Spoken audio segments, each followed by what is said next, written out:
আজকে তোমাদেরকে একটা নতুন জিনিস দেখাবো, কিভাবে শাকসবজি দিয়ে আমি নিরামিষ তরকারি বানালাম সেটাই তোমাদেরকে আজকে বানিয়ে দেখাবো।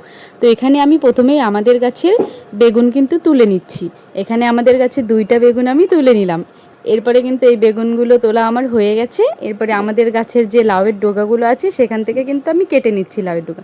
এবার আমি সব সবজি কিন্তু কেটে নিয়েছি। এখানে অনেক রকমের সবজি দিয়েছি, তোমরাও দিতে পারো। যাদের বাড়িতে লাউয়ের ডগা আছে, কচু আছে, সব কিছু ভালো করে কেটে নিয়ে ধুয়ে নিচ্ছি।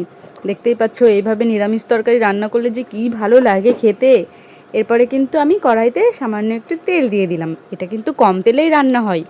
এবার তেলটা যখন চলে আসবে আমি কিন্তু 5 ফোড়ন সম্বারটা দিয়ে দিলাম। এরপরে লঙ্কা আর ডালটা আমি দিয়ে দিলাম। তোমরা চাইলে মুগের ডালও দিতে পারো, এখানে আমি মাসকলাইয়ের ডালটাই দিয়েছি। এরপরে সবজিগুলো কিন্তু আমি ঢেলে দিলাম একেবারে। এবারে ভালো করে একটু নেড়ে চেড়ে ভালো করে মিশিয়ে এবারে কিন্তু একটু সামান্য লবণ দিয়ে দিলাম। তো এটার মধ্যে হলুদ বেশি দিতে হয় না, আমি সামান্য একটু দিয়েছি। তো তোমরাও সামান্য একটু দিয়ে দিও, হলুদ বেশি দিলে আর কি ভালো লাগে না। এভাবে কিন্তু সবজিটাকে ভালো করে একটু 10 মিনিট কি 15 মিনিটের মতন একটু ভাজা ভাজা করে নিও। এই যে দেখতেই পাচ্ছ এখানে কিন্তু আমার সবজিটা ভাজা হয়ে গেছে। এবারে কিন্তু হালকা করে ঝোল দিও, নিরামিষ তরকারি কিন্তু বেশি ঝোল দিতে হয় না, তাহলে ভালো লাগে না। তো ঝোলটা দিয়ে আবার 20 মিনিটের মতন ফুটিয়ে নিবা।